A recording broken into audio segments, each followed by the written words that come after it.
Sur cette autoroute au nord de Kiev, les forces ukrainiennes en position.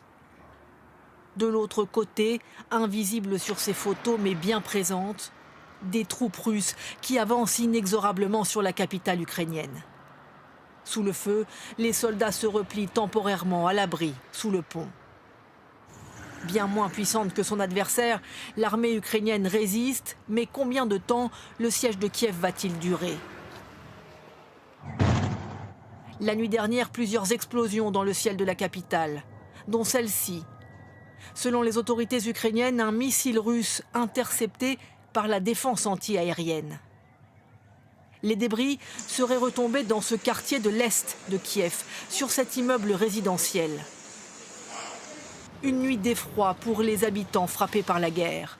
Des dizaines d'appartements ont été soufflés, au moins 3 blessés. Au moment de l'impact, de nombreux résidents étaient réfugiés dans les caves. Il était 4 heures du matin environ. Ma mère s'est mise à crier « Réveille-toi !» Il y avait de la poussière, des cris. L'armée russe resserre son étau. Selon son commandement, elle tient l'aéroport militaire à l'ouest de Kiev. Nous avons débarqué des forces aéroportées avec succès. Elles ont rejoint nos unités à l'aéroport que nous contrôlons désormais. Nous bloquons Kiev par l'ouest.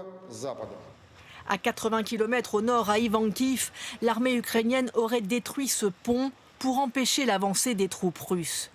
De violents combats, comme à Dimer et plus près du centre, dans le quartier d'Obolonsky. Les militaires ukrainiens sont en alerte permanente. On les voit ici obligés de quitter leur quartier général pour se déployer dans l'urgence, en emportant avec eux des caisses de munitions. Tension maximum et précaution. Dans cette base, les soldats brûlent les documents militaires confidentiels pour qu'ils ne tombent pas aux mains de leur ennemi en cas d'assaut. Pour prêter main forte à son armée professionnelle, le ministère de la Défense encourage les volontaires à prendre les armes. On voit ici les habitants se servir dans les caisses de munitions.